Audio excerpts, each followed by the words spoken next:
Good morning, Emily. How are you today? Good morning, Mr. John. I'm doing well, thank you. How about you? I'm doing great, thank you. I wanted to talk to you today about the importance of making a good first impression. When you meet someone for the first time, it's a crucial skill in various aspects of life. What are your thoughts on this? Absolutely, Mr. John. I believe that first impressions matter a lot. They set the tone for any relationship, whether it's a professional one or a personal connection. Well said, Emily. So let's dive into the topic of introducing oneself. How do you typically introduce yourself when you meet someone new? I usually start with a warm greeting, like, "Hi, I'm Emily." And then maybe share a little bit about what I do or something interesting about myself. It's important to be genuine and friendly. That's a great approach. Being genuine is key now. Do you think there's a balance between being confident and not coming across as too boastful or arrogant? Definitely, confidence is important. But it's equally crucial not to appear arrogant. I think a humble and friendly demeanor goes a long way. What do you think, Mr. John? I completely agree, Emily, now. When it comes to the details you share about yourself, do you have any guidelines or do you tailor it based on the situation?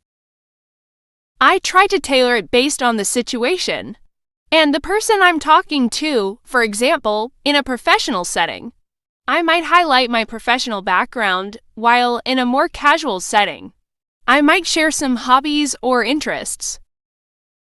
That's a smart approach. Adapting to the context is key. How do you handle situations where you don't know much about the other person? I usually start with open-ended questions. To get to know them better, it could be something like, "Tell me a bit about yourself." This not only helps me learn more about them, but also takes some of the pressure off me. Excellent strategy, Emily. Asking open-ended questions is a great way to initiate conversations. Now, let's talk about the idea that the first impression is the last impression. Do you believe in this saying? I think there's some truth to it. While people can change their opinions over time, a strong first impression can leave a lasting impact. It's like a foundation for building a relationship. Absolutely so. How do you ensure you make a positive first impression? Are there specific things you focus on? I think it's about being attentive, respectful, and genuine. Making eye contact, having good posture, and actively listening are also important, and of course, a warm smile goes a long way.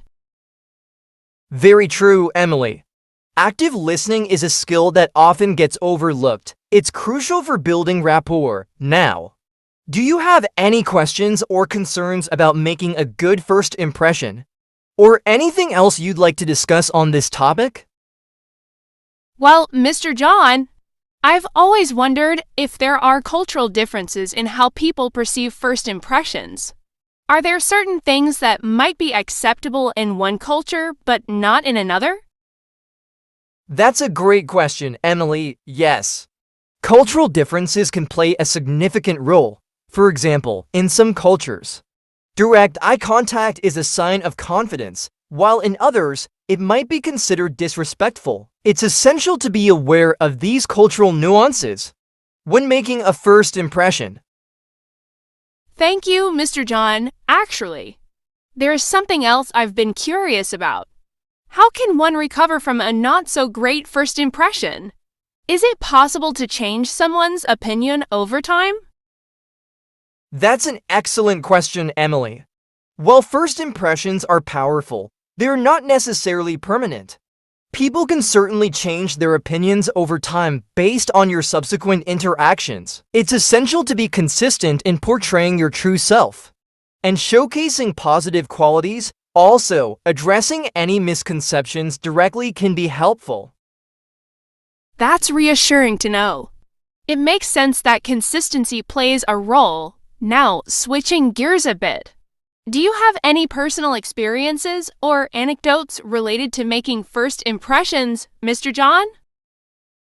In my early teaching career, I vividly remember the first day of class. I wanted to create a positive and welcoming atmosphere. So I made sure to greet each student individually and share a little about myself. I tried to be approachable and open to questions over time. This helped build a strong rapport with my students. That sounds like a great approach. It must have set a positive tone for the entire course, speaking of which. Do you think making a good first impression is more critical in certain situations? Like job interviews or important meetings? In situations where there's a specific goal or outcome at stake, such as job interviews or important meetings, making a positive first impression becomes even more crucial. It sets the foundation for the rest of the interaction and can influence the outcome significantly. That makes sense. I'll definitely keep that in mind, especially as I start entering the professional world. Are there any specific tips you would give to someone preparing for a job interview, Mr. John?